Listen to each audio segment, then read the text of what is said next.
Welcome kabajamtootaa fi hordoftoota teenya viidiyoo tana namoota TikTok fayyadaman hundaaf hojjedhe. Egaa akkuma waliin beeknu TikTok irratti guyyaarraa rakkinni adda addaa nu mudata. Abadan TikTok fayyadamtee rakkinna hin mudatu jechuu hin dandeettu. Kanaafuu akkaataa itti rakkinna TikTok irratti isin mudatan dursitanii akkaataa itti beekuu dandeettanii fi akkasuma mootu rakkinni kun yoo isinitti dhufe akkamitti akka ufuma keessan sirreeffachuu dandeettan tokko tokkoon isin agarsiisa. Akkasuma mootu viidiyoo keessan TikTok irratti yeroo maxxansitan dogongora tokko malee viidiyoon keessan namoota hunda biratti viral ta'e akka isiniif daawwatamu akkamitti settingiiwwan hunda isaa sirreessitanii akka maxxansuu dandeettan steppiidhaan hojjedhee lafa kaa'ee jira. Namoonni mana keenya kanaaf haaraa taatan mallattoo subscribe jettan gattuqa subscribe godhaa akkasuma like godhaati eegala isiniin jedha. Egaa gara hojiitti seennaa na hordofaa.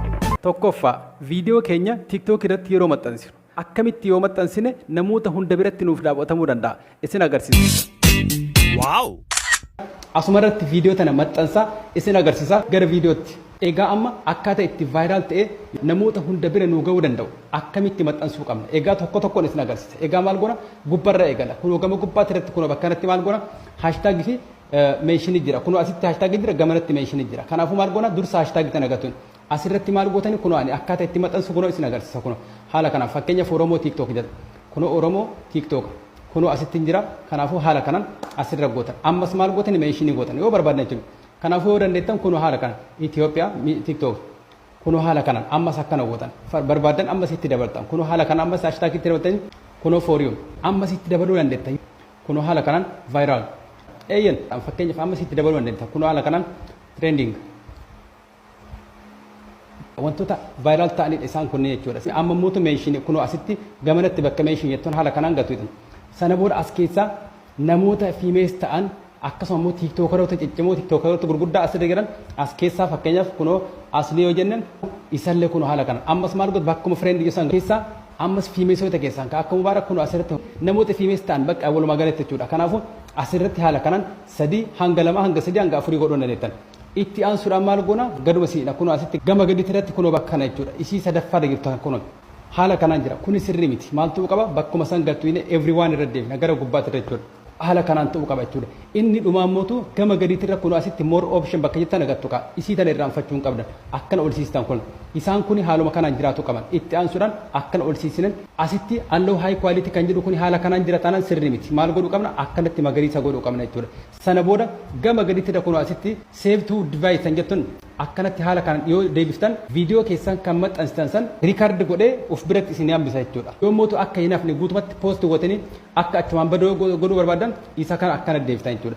Amma viidiyoon keenya kan maxxansinu suni watermarkii wajjin nu biraan dhufu jechuudha. Guutumatti wajjuma maxxane gannaan achumaan bada jechuudha.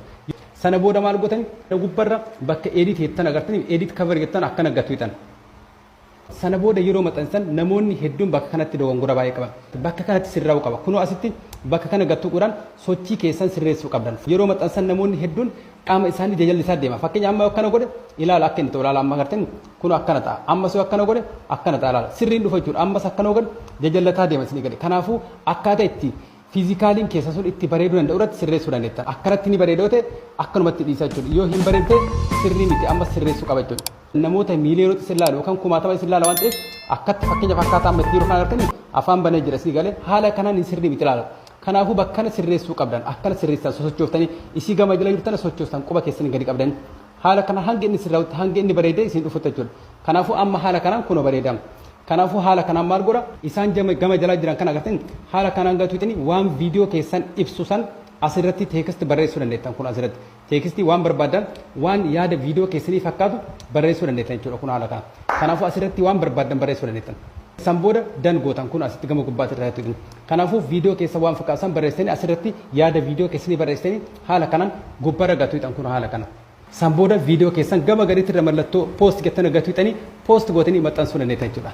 Lammaffaa akkamitti foollowarsiin TikTok keenya hatattamaan 10,000 ga'uu danda'a 50,000 fi 100,000 nuu ga'uu danda'a. Kanas sin agarsiisa nafaana bu'aa. Karaan TikTok keessatti foolloon keessan saffisaan dabaluu danda'u tokkoffaarratti viidiyoo babbareedaa react nama godhu kan namoota hawwachuu danda'u maxxansuun. Yoo sitti tolee viidiyoo maxxansuu sitti hin tolle immoo karaan salphaan ni jira. Karaan qaxxaamuraan foolloo kee hatattamaan itti guddifattu ni jira. Egaa maal goota? Chaalenjira nu bira kottu. Guyyaatti kan amma qabdu kanatti 1,000 ol sii dabaluu danda'a. Ragaa kana ilaali. ajaja kee guutuun amma dhufee kuma argadha jechaa jira. Kanaafuu kunis ragaadha. Inni biraa immoo rakkinni lamaan kun TikTok irra jira taanaan TikTokin keessan foolloon isaa saffisaan akka isin barbaadan sanitti isin dabaluu hin danda'u. Kanaafuu ammuma seetingiiwwan kana cheek godhaatii sirreeffadha. Ergaa haala kanaan TikTok keenya keessa inni maal godha gama gadhaan turatti piroofaayilii tan jettu tana ishii gama gadii tana akka nagattu hin jechuudha isii tana jechuudha. Sana booda ergaa haala kanaan piroofaayilii keenya keessa inni maal godha gama gubbaatirraa sarara tuqaa sadii gubbaarraa tana agartanii isii tana akkana haala kanaan gadi tu'in jechuudha. Sana booda gama gadhaan turatti setting and privacy kan jedhu kun asitti nu fayyada jechuudha. Isa kana akkana gadi tu'in jechuudha. Sana booda ergaa haala kanaan setting keenya keessa inni maal godha isii lammaffaarra jirtu tana privacy tan jettan yeroo takka haala kanaan gadi tu'in jechuudha. Sana booda kunoo haala argitan kanaan gubbaarra isii tokkoffaarra jirtu tana jechuudha. Isiin tuni yeroo ammaan kanatti private jirti jechuudha. Kanaafuu akkanatti magariisa ta'e taanaan akkaawuntiin keenya hidhaa jira jechuudha. Sirrii miti jechuudha. Kanaafuu maal goona akkana gattuine piraayiveetii kana akkanatti irraa deebine iswichi goonuu qabna jechuudha. Haala amma isin agarsiisa kana jiraachuu qaba jechuudha. Akkaataa reefu sanitti magariisa ta'e taanaan akkaawuntiin keenya hidhaa jira. Viidiyoon keenya hin daawwatamu, tiiktookiin keenyas foolloo namaaf hin ta'u. TikTokin keenya bakka dura jiru sanirraa akka sirraa socho'uu hin danda'u. Kanaafuu isa kana haala kanaan cheekotanii salphamatti irraa deeffachuu dandeettan.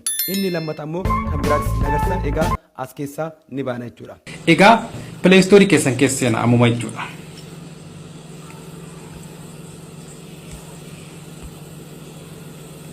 Osuma TikTokin keessan akkasumatti jiru TikTok jettanii barreessitan gubbaarratti kun haala kanaan. Sana booda search gootan jechuudha. Haala kanaan isinii dhufa jechuudha. Kunoo asitti adda baafachuu qabdan jechuudha. Fakkeenyaaf jechuudha yoo inni haala kanaan kunoo haala argitan kana jechuudha update isiniin jedhe TikTokin keessan rakkinni isaa update dha jechuudha. Kanaafuu update gootan jechuudha bakka kana kunoo. Yoo immoo inni haala kanaan kunoo open kan jedhu kanaan isinii dhufe mootu rakkinna TikTokii keessan update osoo hin taane rakkinna tasa guyyaa keessa osoo tuttuuxan yookaan immoo tasa isin mudateedha jechuudha. Kanaafuu maal gootan yoo inni haala kanaan open isin jedhe keessaa ni baatan rakkinni as keessa hin jiru jechuudha. Sadaffaa viidiyoo keenya kan maxxansinu sana yoo rakkinna qabaate yookaan seera community guideline kan cabsoote akkamitti beekuu dandeenya isin agarsiisa isas nafaana bu'aa. Erga TikTok keessan keessa haala kanaan seentanii gamanatti bakka profile jedhu kana yeroo takka haala kanaan gattuutan sana booda fagoon deemtan asumatti kunoo TikTok studio bakka jedhan yeroo takka haala kanaan gattu qaba. Sana booda kunooti akka ol buttaniituma asitti akkaawunti check bakka jettan gattuutan haala kanaan. Sana booda kunoo haala gitan kanaan akkaawunti keessan check godhaa jira.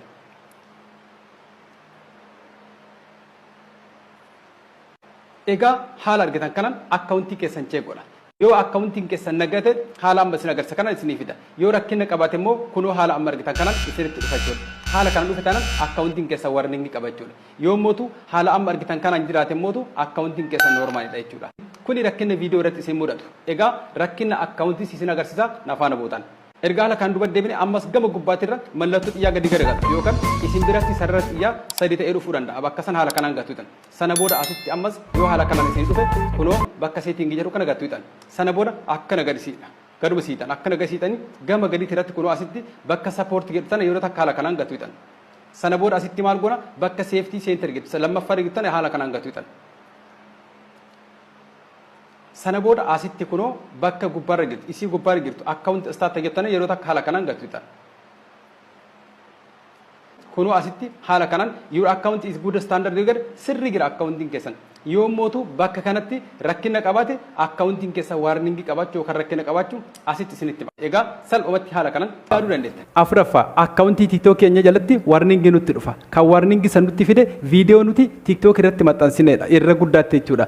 Kanaafuu akkamitti warningi san ofirraa kaasuu dandeenya akkamitti immoo viidiyoon keenya kuni akka restore ta'ee nu deebi'u godhuu dandeenya. Kanas isin agarsiisa nafaana bu'aa. Egaa viidiyoo kiyya tokko kan community guideline nagalaa qabate violation godhee remove nagalaa godhe isin agarsiisa akkaataa itti deebisuu danda'a jechuudha. Kunoo asirra jira bakka kana kunoo argaa jirtan bakka san jira. Egaa kunoo bakka kana jira. Viidiyoo kana haala kanaan gattuqa. Appiil godhuuf jechuudha. Maal godhaa sarara diimaa kana yeroo takka haala kanaan gattuqa jechuudha. Sana booda haala kanaan dhufa maal godha gubbarra appiil jedha gama gaditti agrii fi disaagrii jedha maal godhuu qaba gama gaditti irra kunoo disaagrii bakka jedhu kana yeroo takka haala kanaan gattuqa jechuudha. Sana booda kanneen keessaa kunoo asitti jechuudha my video did not violate the community guideline kan jedhu kana yeroo takka gattuqe isa gama gaditti irra jiru submit bakka yookaan yeroo takka itti gattuqa jechuudha haala kanaan. Sana booda ishee gama gadii jirtu submit appiil tan jettu gama jalaa jirtu yeroo takka gattuqa. Sana booda dhuma irratti submit appiil tan jettu gattuqe submit godha jechuudha. Sana booda kunoo appii receive naan jedhee jira. Taayimii naa qabate sana booda kunoo viidiyoo kiyya haala argitan kanaan restore naa godhee jira jechuudha salphatti. Egaa laayikii fi subscribe gochuu hin dagatinaa isin jira.